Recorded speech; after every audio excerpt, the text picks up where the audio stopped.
अच्छा जी, अब ये हमने देख लिया।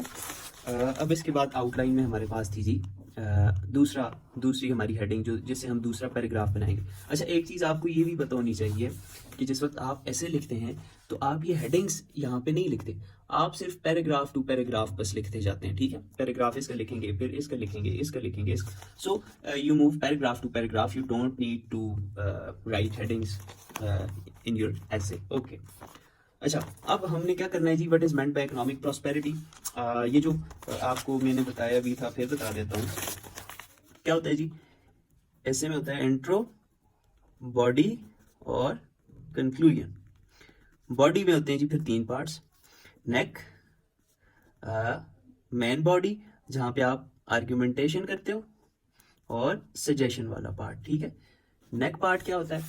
नेक पार्ट में हम जो है वो या टॉपिक टू टॉपिक नेक पार्ट वेरी करता है। अगर आप डेमोक्रेसी पे लिखते हो तो आप लिख लोगे जी टाइप्स ऑफ डेमोक्रेसी, या सिस्टम ऑफ गवर्नमेंट्स, या बैकग्राउंड ऑफ डेमोक्रेसी, या कॉन्टेक्स्ट ऑफ डेमोक्रेसी, या current situation of democracy in Pakistan, या जिस तरह भी।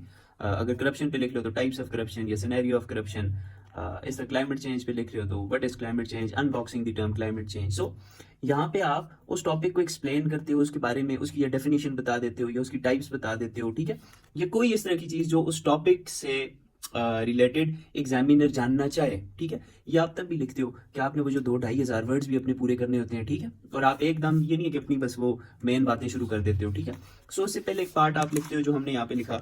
इकोनॉमिक प्रॉस्पेरिटी का लफ्ज़ ऐसा था कि मुझे लगा कि एग्जामिनर को इंटरेस्ट होगा ये जानने में कि भाई मुझे पता है कि इकोनॉमिक प्रॉस्पेरिटी आखिर क्या चीज़ होती है। सो अब मैं लिखूंगा जी इकोनॉमिक प्रॉस्पेरिटी के बारे में। अब मैं एग्जामिनर को बताने लगा हूँ। ठीक है, सो मैं एग्जामिनर को बताता हूँ कि भाई in my opinion economic prosperity क्या है जी। मुझे लगता है कि इकोनॉमिक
अच्छा जी, अब ये मैंने लिख लिया इकोनॉमिक प्रॉस्पेरिटी क्या होती है, ठीक है, what is meant by economic prosperity. So मेरे मुताबिक क्या था, अच्छा आपको पता होना चाहिए कि आपका एक पैराग्राफ एक ही कॉन्सेप्ट के साथ डील करता है, और दूसरी बात ये कि पैराग्राफ का जो पहला सेंटेंस होता है वो होता है जी टॉपिक सेंटेंस, और फिर आपका पूरा पैराग्राफ जो है वो इस चीज़ को प्रूव करता है आपके टॉपिक सेंटेंस को। फॉर एग्जांपल मेरा टॉपिक सेंटेंस है economic prosperity means when a place like a country और a town is doing really well, ठीक है। मैंने क्या कहा, इकोनॉमिक प्रॉस्पेरिटी का क्या मतलब होता है, कोई जगह, कोई मुल्क या कोई उसका एक कस्बा वो अच्छा परफॉर्म कर रहा हो, ठीक है, उसका मतलब होता है एक economic prosperity. Doing really well यहाँ पे अगर हम कर दें in terms of economy, in terms of economy, ठीक है। तो अच्छा, people have more money because businesses are doing good and there are plenty of jobs. Everyone's quality of life gets better since there is enough money for things like schools, hospitals, and roads. People can afford better things and have a comfortable life. It is like a happy and successful time for the place where most people are doing better financially and life in general is improving. So, मैंने बता दिया कि भाई economic prosperity इस चीज़ को कहते हैं, okay. अच्छा, अब इसके बाद मैं आ जाऊंगा अपने मेन टॉपिक पे, और मेन टॉपिक हमारा क्या है जी, यहाँ पे ये आपके सामने रहा मेन टॉपिक हमारा। हमने ये बताना है कि किस तरह एजुकेशन जो है वो at the end of the day क्या कर रही है, किस तरह एजुकेशन जो है वो आपकी इकोनॉमिक प्रॉस्पेरिटी लेके आ रही है, ठीक है। सो अब मैं यहाँ पे लिख लेता हूँ जी पहला पॉइंट, और पहला पॉइंट हमारा क्या है जी, economic development depends upon literacy rate regardless of geography और पॉपुलेशन, ठीक है। अच्छा जी, हाँ हाँ, अच्छा अब मैं लिख लेता हूँ, सबसे पहले मैं बनाऊंगा टॉपिक सेंटेंस।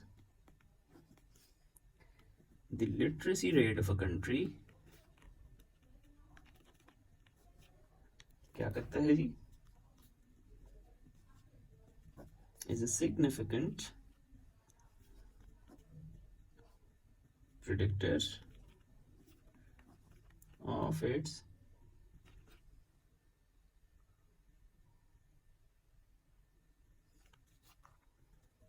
economic growth.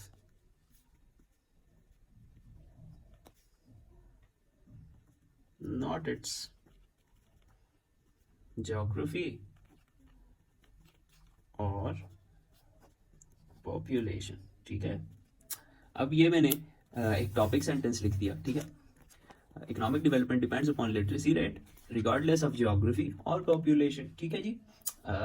अब मैंने इस चीज़ को साबित करना है कि भाई किस तरह इकोनॉमिक ग्रोथ जो है वो जियोग्राफी पे भी डिपेंड नहीं करती और पॉपुलेशन पे भी डिपेंड नहीं करती कि भाई जहाँ पे ज़्यादा पॉपुलेशन होगी तो वहाँ की इकोनॉमिक ग्रोथ जो है वो ज़्यादा होगी, नहीं। मैंने प्रूव करना है कि लिटरेसी जो है वो पढ़ी लिखी एक आबादी जो है वो एक बड़ा सरमाया है एक कौम के लिए, ठीक है जी। सो इस चीज़ को प्रूव करने के लिए मैं यहाँ पे एक सेंटेंस लिखने लगा हूँ। अब आपको पता हो कि ये मैंने टॉपिक सेंटेंस लिख दिया है, ठीक है। ये मेरा जो टॉपिक सेंटेंस है ये सब्सटेंशिएट कर रहा है किसको, ये सब्सटेंशिएट कर रहा है मेरे थीसिस स्टेटमेंट को, जो कि इंट्रोडक्शन में मैंने लिखा हुआ है कि एजुकेशन से लोगों में स्किल्स आएंगी, स्किल्स की वजह से इकोनॉमी इंप्रूव होगी, ठीक है। सो अब मैं हर दम मेरी कोशिश यही होगी कि मैं अपनी थीसिस स्टेटमेंट पे अड़ा रहूँ, ठीक है। ये चीज़ भी अब मेरे थीसिस स्टेटमेंट को ही सब्सटेंशिएट करेगी। अच्छा, अब मेरा थीसिस स्टेटमेंट बन गया जी मेरा पैराग्राफ का टॉपिक स्टेटमेंट। तो सबसे पहले पैराग्राफ लिखते वक्त आपको पता होना चाहिए, पैराग्राफ डिवेलप करते वक्त बहुत से स्टूडेंट्स ये पूछते रहते हैं, तो ये उनके लिए जी पैराग्राफ डिवेलप करते वक्त सबसे पहली जो चीज़ होती है, जो सबसे पहला सेंटेंस होता है वो होती है टॉपिक स्टेटमेंट। टॉपिक स्टेटमेंट का मतलब ये है कि वो पैराग्राफ आप किस बारे में लिखना चाहते हैं, आप उस पैराग्राफ में क्या बात करने लगे हैं, आप उस पैराग्राफ में क्या आर्ग्यूमेंट देने लगे हैं, आप उस पैराग्राफ में क्या साबित करने लगे हैं, वजह क्या है आपको वो पैराग्राफ लिखने की, वो चीज़ होती है जी टॉपिक स्टेटमेंट। टॉपिक स्टेटमेंट हमने लिख लीजिए कि हमारी टॉपिक लिखने की वजह ये है, इस पैराग्राफ में मैं ये बताना चाहता हूँ कि ये जो लिटरेसी रेट है ये एक बड़ा इंपॉर्टेंट फैक्टर है, प्रिडिक्टर है इकोनॉमिक ग्रोथ का, ना कि किसी मुल्क की ज्योग्राफी या पॉपुलेशन, ठीक है। ऐसे जी ये तो मैंने बात रख दी उसके सामने। अब सिर्फ बात रखनी ही तो नहीं है, बात को प्रूफ भी तो करना है। बात को प्रूफ करने के लिए मुझे देनी पड़ेगी सपोर्टिंग डिटेल्स, ठीक है। अब सपोर्टिंग डिटेल्स क्या होती हैं, ये आ जाता है जी वो पॉइंट जिसके लिए आप सारी जिंदगी कभी कोट्स रटते हो और कभी क्या और पता नहीं क्या, ये वो पॉइंट है ना जी जहाँ पे आप अपनी बात को प्रूव करने के लिए कोट्स देते हो, मुख्तलिफ ऑथर्स की मुख्तलिफ बुक्स के रेफरेंसेस देते हो, रिसर्च पेपर्स में से रेफरेंसेस देते हो, ठीक है जी, या कोई लॉजिकल सी रीजनिंग देते हो, ठीक है, और जो जो चीज़ें मेरे माइंड में नहीं भी आ रही, तो ये वो जगह है कि जहाँ पे आप, हाँ, इंटरनेशनल रिपोर्ट्स होती हैं, ठीक है, इंटरनेशनल और नेशनल रिपोर्ट्स होती हैं, वर्ल्ड लीडर्स के वो आ जाते हैं, कोर्ट्स में ही आ जाते हैं, ठीक है। सो ये वो जगह है कि जहाँ आप अपनी इस टॉपिक स्टेटमेंट को करते हो सपोर्ट। फिर आखिरी चीज़ होती है जी कंक्लूडिंग सेंटेंस, ठीक है, कंक्लूडिंग सेंटेंस। कंक्लूडिंग सेंटेंस दो तरह से बनाया जाता है, ठीक है, जहाँ तक मेरी अंडरस्टैंडिंग है। एक तो कंक्लूडिंग सेंटेंस इस तरह बनाया जाता है ना जी, कि आप कहते हो कि उसमें इस तरह की सेंस आती है ना कि भाई मैंने अपनी टॉपिक स्टेटमेंट प्रूव कर दी है, ठीक है।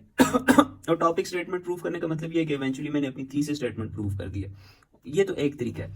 दूसरा तरीका कंक्लूडिंग सेंटेंस बनाने का ये है कि इस पैराग्राफ को अगले पैराग्राफ से जोड़ दो। इस पैराग्राफ को अगले पैराग्राफ से जोड़ने के लिए आखिरी जुमला इस तरह लिखो कि वो नेक्स्ट पैराग्राफ के लिए हुक का काम करे, ठीक है। सो ये क्या चीज़ होती है वो भी आपको आगे ऐसे में समझ आ जाने वाली है, बट आपको पता होना चाहिए कि what is a paragraph and how to write a perfect paragraph. Okay, अच्छा, अब ये मैंने लिख दिया, अब मैं सपोर्टिंग डिटेल्स दूंगा, मगर अब इस तरह भी नहीं है मैंने पहली बात लिखी, नीचे मैं कोई इंटरनेशनल रिपोर्ट दे दूं या मैं कोई कोट दे दूं, नहीं, पहले मुझे एक बैकग्राउंड बनाना पड़ेगा, मुझे उस बात की तरफ जाना पड़ेगा, फिर उसके बाद मैं कोई रिपोर्ट सामने रखूंगा या कोई बात करूंगा। फॉर एग्जाम्पल अब मैं क्या करूंगा जी, अब मैं कहता हूँ, अब मैंने कह दिया कि literacy rate of a country significant predictor of its economic growth, not it's geography और पॉपुलेशन। ना ज्योग्राफी है ना पॉपुलेशन है। अच्छा जी, तो अगली बात मैं कहूँगा एक पढ़ी लिखी आबादी, एक पढ़ी लिखी आबादी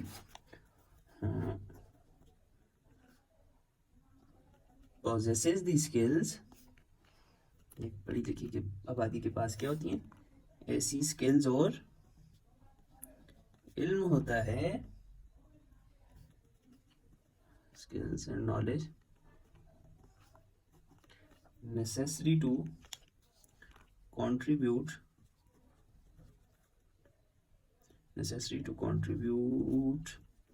actively to the economy, ठीक है, जो कि इकोनॉमी में कंट्रीब्यूट करने के लिए बड़ी ज़रूरी होती हैं। अच्छा, यहाँ पे आप ये देख लें, प्रेपोजिशन मैंने यहाँ पे भी टू यूज़ किया, यहाँ पे भी टू यूज़ किया। ज़्यादातर लोग यहाँ पे यूज़ कर लेते हैं जी इन द इकोनॉमी, ठीक है, नहीं, आपने यहाँ पे टू यूज़ करना है, ठीक है, necessary to contribute actively to the economy, ठीक है।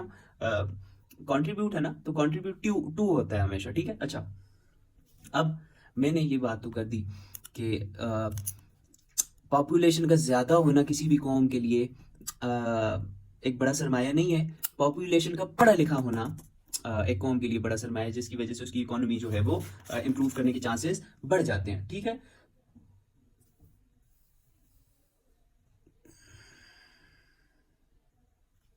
अच्छा, अब यहाँ पे ये वो जगह आ जाती है कि यहाँ पे मैं कोई रिपोर्ट दे सकता हूँ, मैं अपनी बात को सब्सटेंशिएट करने के लिए ब्लैक पेन मिल जाएगा, ऊपर नीचे हो गया, फिर मैं यहाँ पे आपके लिए थोड़ा ज़बरदस्त कोट लिखने लगा हूँ, किधर गया पेन,